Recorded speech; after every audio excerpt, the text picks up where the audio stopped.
Hey, it's Hadar. Welcome to my channel, and today we're going to talk about contractions. We're going to talk about contractions. Contractions are often used in the language, especially spoken language.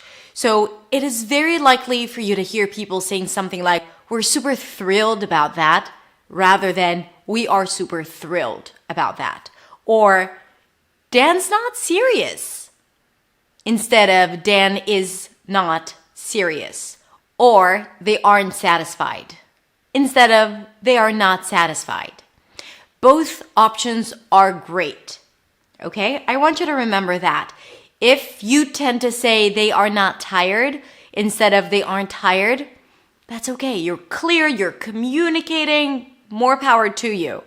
But what I'm sharing here today with you is a way to reduce those words, because these parts are a little less important in English. I mean, you don't really have to fully pronounce those words because they only get you to what you really want to say, which is the verb and the noun and the actual message. And parts that are less important in English are totally reduced. What do you want? What do you want? So contractions are a form of reductions where we reduce a word and then we also connect it to another word. It is very prevalent in spoken English, but you can also see it in writing. You see the apostrophe that connects two words together. "I'll do it." And you don't see "I will do it." Now, what's the most challenging part about contractions? Well, there are a few. One is that we learn English through reading and writing, and we are usually used to seeing words written out separately, right? I am happy. So we're used to seeing these three words separately, and all of a sudden to switch that into two words, that's confusing, right? It kind of like messes up our brain. Wait, there are two words there. How is it possible that it has become one?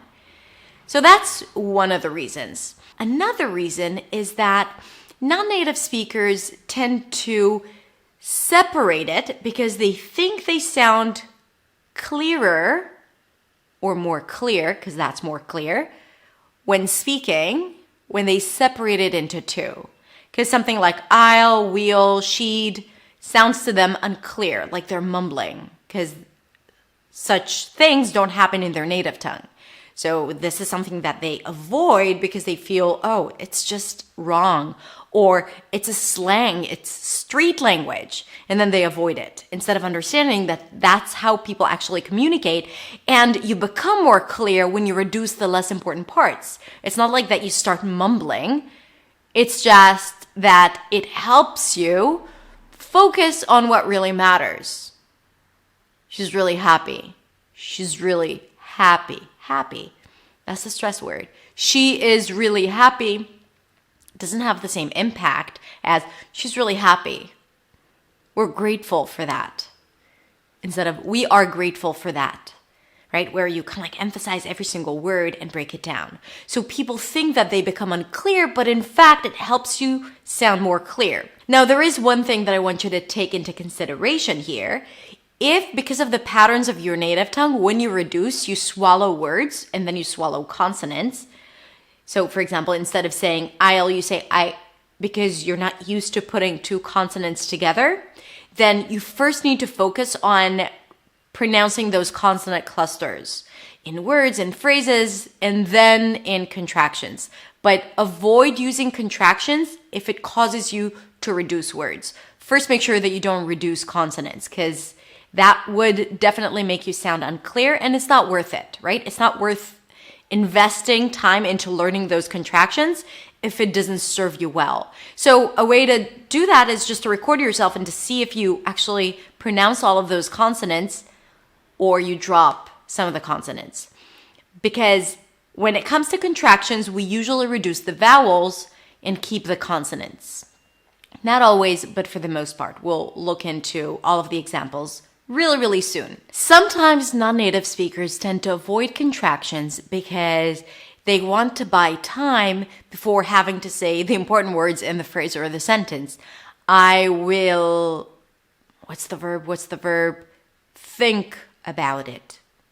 But here's the thing, whether you say, I will, taking your time here, or I'll pause, think about it, it doesn't really matter.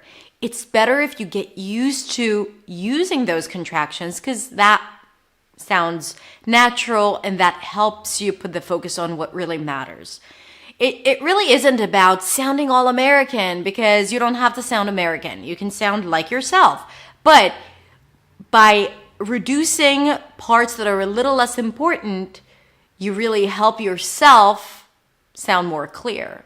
And that's what matters, right? So remember that taking a pause after a contraction, after you reduce two words together, is okay. Don't worry about buying time or like stretching out the sentence or pausing between each word so you'll be able to come up with the right word without getting stuck. Getting stuck is no big deal. I mean, the more you speak, the better it is. The more fluent you are, the less you get stuck.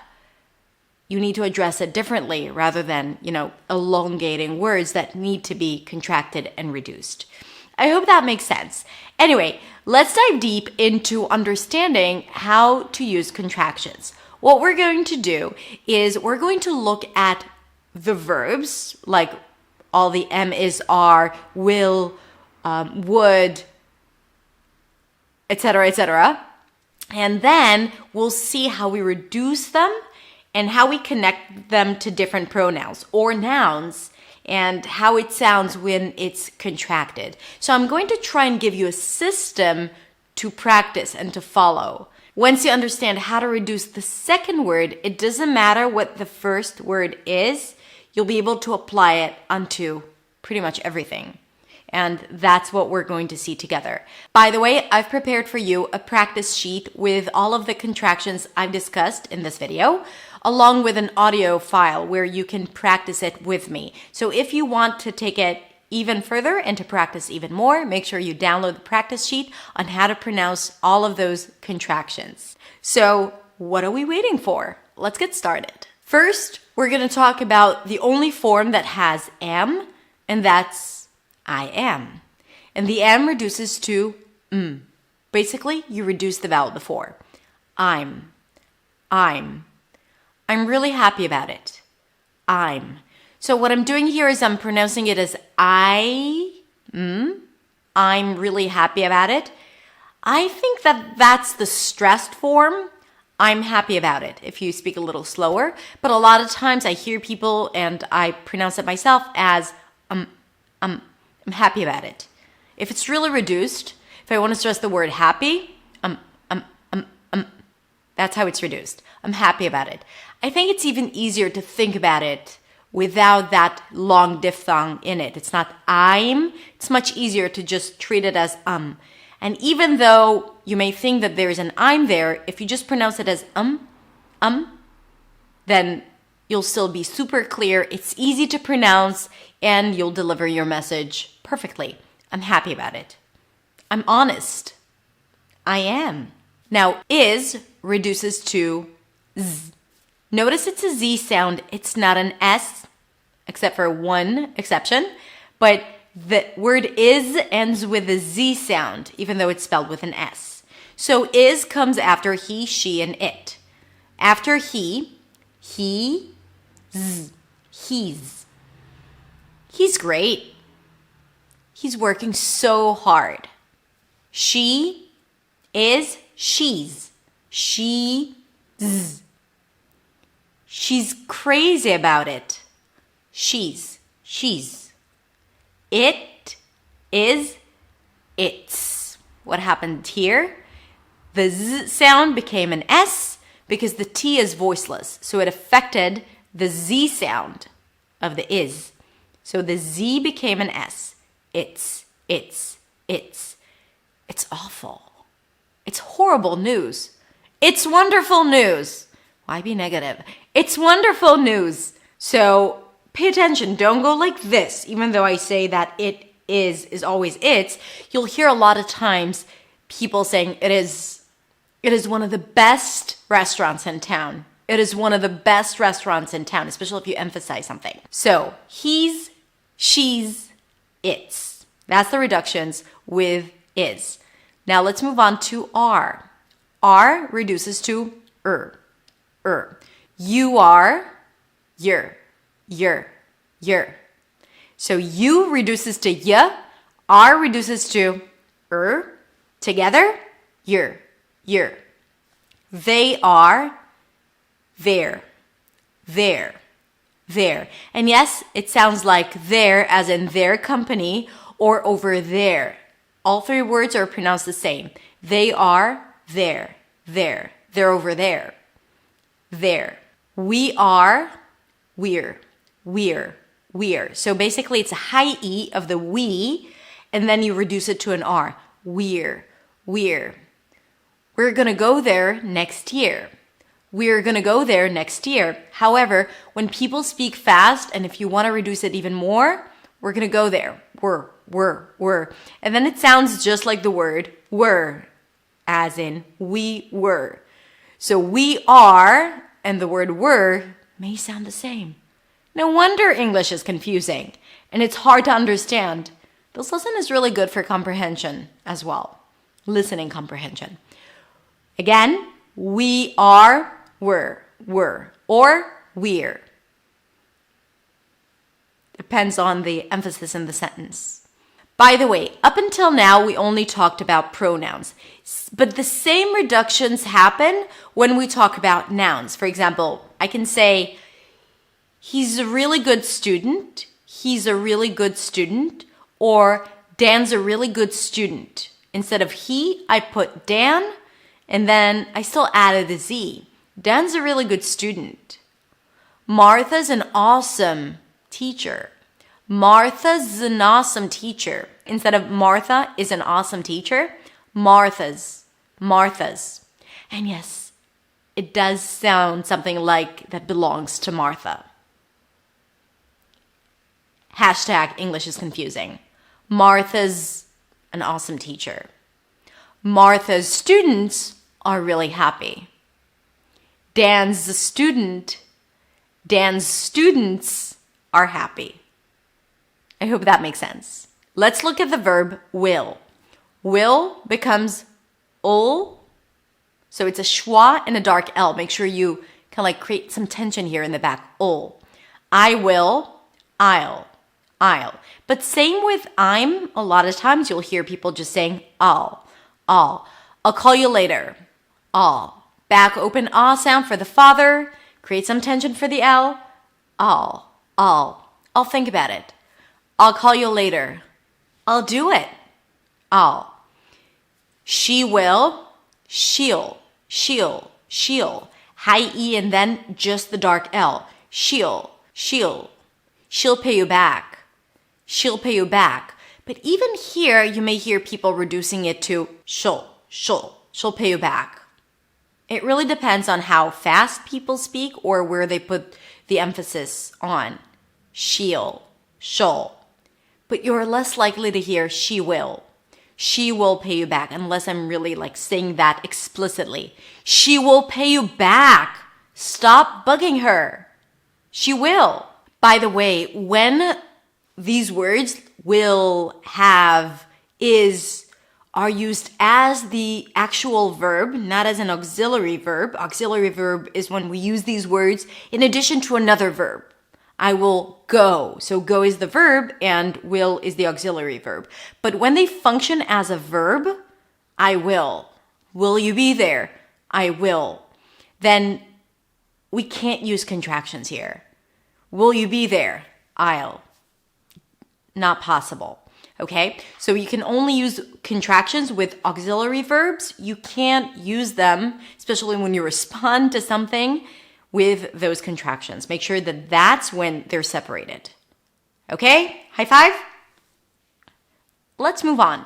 So we had will, I'll, she'll, we'll, they'll.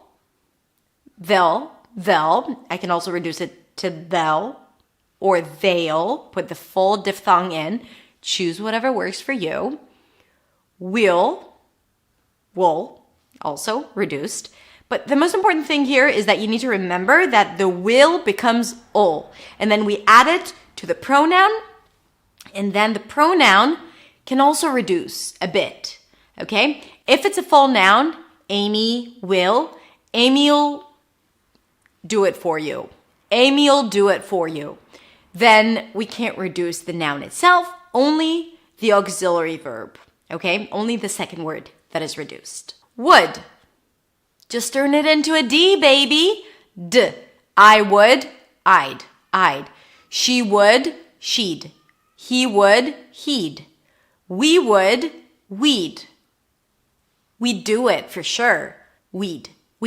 Or would sometimes. Go there every single week. Totally reduced it. They would, they'd. Or they'd be there. They'd be there instead of they would be there. Now, the secret to practicing it is to understand it, first of all, to understand the resistance and the rejection, why you wouldn't want to use it. Wait, I feel like I'm unclear, but Hadar says you're clear, so maybe I should do it still. Just make sure that you record yourself and that you don't drop any consonants. So you recognize the resistance and you kind of like resolve it. And then you need to practice it. The way to practice it is through repetition. So take one of those contractions and then say it over and over and over and over again separately. Then within context, so start inventing a bunch of sentences. These are usually simple sentences, so this shouldn't be too challenging for you. And then just use it in context over and over again. Then you can be innovative and creative and look it up Youglish or just Google phrases with she'd, right? And then you have thousands and thousands of examples. Or you can download the practice sheet that I prepared for you with examples. But you need more than that, and these are great ways and methods to do that on your own, because you can do so much on your own. Okay, so we talked about would. What about have? Have. I have. I've. So have turns into v. I've. We have, we've, or we've. We've been thinking about it for years. We've. They have, they've. They've visited New York. You've been so kind to me. You've. Or you've. You've been so kind to me. Right? Notice how I emphasized the so kind.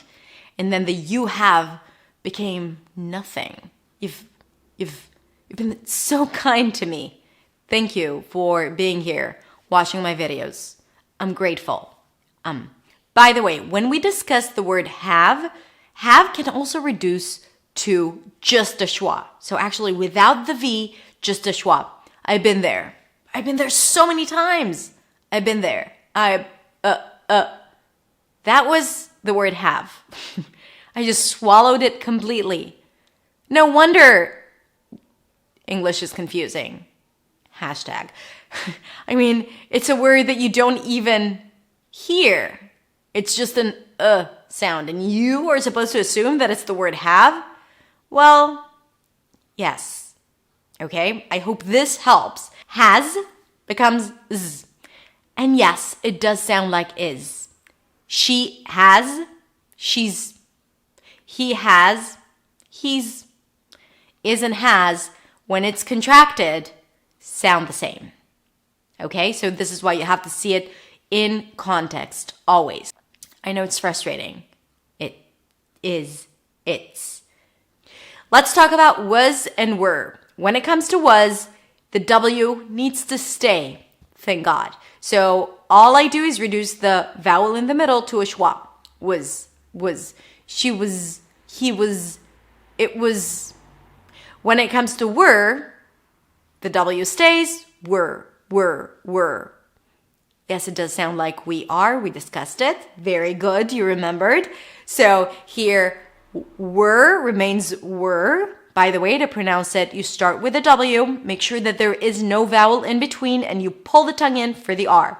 Were. Not where. Very important to remember, because wear is to wear clothes, or where are you? But here we're talking about were. Were. Okay? We were. You just need to say it really fast. I mean, I don't know how a person can reduce it even more. They were. Just swallow it and say it really quietly. You were there. You were there. So there's nothing really interesting about this, except for the fact that you need to say it fast and softly. Let's talk about the really interesting part. What happens when we add to those auxiliary verbs the word not? For example, let's take the sentence, she is not ready. I could say, she's not ready, or she isn't ready. Both are okay, but when I choose the first option, she's not ready, then it feels like I'm emphasizing the word not a bit more. When I say she isn't ready, I think the emphasis is more on the ready. Isn't. So let's talk about isn't. Not basically becomes it's an N sound, and then you stop it abruptly. I want to say with a T, but it's not really a T. You just stop it abruptly, and that suggests that there is a T there. It's totally fine if you pop your T here. If it's easier for you, just do it. It doesn't really matter. You don't have to hold the T here. And there are a lot of native speakers who actually pronounce it like that. Isn't. Totally fine. But if you want to challenge yourself, try using a held T after an N, which is basically you're releasing air through the nose. The tip of the tongue is touching the upper palate. And then you're blocking it abruptly. You're no longer releasing air. And that is the T. I know. Isn't or isn't. Are not, aren't. I held it here. Or aren't. Both are fine. Don't psych yourself out trying to pronounce that nasal T. Do not. Please do not. I'm going to show both examples for those that's easy for them. But truly, choose one that works for you. And that's more than enough if you are changing from are not to aren't with a pop T. Okay? Isn't, aren't, weren't, were not, weren't, wasn't, weren't, or wasn't with a release T. That's okay too. Have not, haven't, has not, hasn't. Right? So it's the same pattern. Once you recognize how to pronounce the not, n, or nt, then it doesn't matter what comes first. Okay, as long as you reduce it. But the secret is to practice it repetitively, over and over again, because practice makes better. Okay, then we have will not. That's a different story. Because we don't say willn't. I know you know that. We say won't. Won't. A lot of times people avoid saying won't, raise your hand if that's you, because it sounds to them like want, W-A-N-T, want. I want something, I won't do it. The secret is to put the W in. In the word won't, we have the long O as in go. In the O as in go, there is a W at the end. O, right? If you don't add in that W, won't, with or without the T, it's going to sound like want. And want already sounds like, I desire, I want that. Won't. So that's the exception. Practice it separately. And this one is important. So I do encourage you to practice it. And I have a video about want versus won't that you can check out. I'm going to put it in the show notes. Then we have did not, didn't, didn't, didn't. We have de and then it's a D, and then you release the air through the nose. That's technically the N. And then you stop it abruptly. That's the T at the end.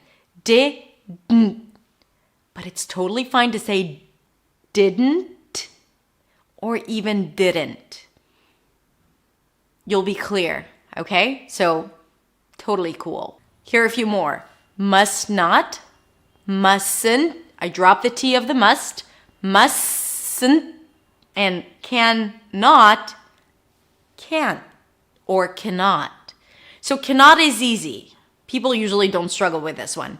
People do struggle with can't because the T is barely noticeable, and then it sounds like you're saying can. So if you are confronted with such situation, just say cannot. Okay, I cannot take this any longer. But if you want to practice it, I have a video about it. Remember that can't always has the full vowel, the as in cat, can't, even though the T is barely noticeable. Because the word can, the positive form, is usually reduced to can do it, can. And can't is never reduced. So you can either say cannot or pop the T, can't, if you feel that you are unclear when you're saying can't. But trust the fact that if you pronounce the as sound fully, you'll be understood. And if not, you'll just say it again. Okay, that's it. I think I went through many contractions for you to practice, so that's enough for today. Remember, first, repetition makes all the difference. So repeat the contractions and then use it in context, because you got to use it yourself in context. Don't just repeat other people's sentences. That's the first thing. Second thing, identify your priorities. If this is a big struggle, think if it's really important for you right now to focus on it, even though I would love for you to watch my video over and over and over again. If you have more important things to deal with in terms of pronunciation, like your R is completely unclear, or you're still reducing consonants when you're speaking, whenever there's a consonant cluster, that's more important. You got to put your focus there. These are luxury problems, not using contractions. But if that's the case for you, use whatever I taught you here to improve your listening skills, your listening comprehension, because when you understand those contractions, it's so much easier to understand phrases and sentences and how people speak, because it can get confusing. English is confusing, but English is also awesome. And we love English. This is why we're here. And the fact that something is challenging is only a better reason for us to actually go through it and master it. Am I right or what? Okay, let me know in the comments below which one of all of the contractions that I've discussed is the most challenging one for you. And if you have any other questions for me, please, please, please let me know in the comments below. Okay, that's it. Thank you so much for watching. Please share this video with your friends if you liked it. And don't forget to subscribe to my YouTube channel so you'll get notified whenever I share new video with you. Have a beautiful week. Have a beautiful day. And I'll, contraction, see you in the next video. Bye.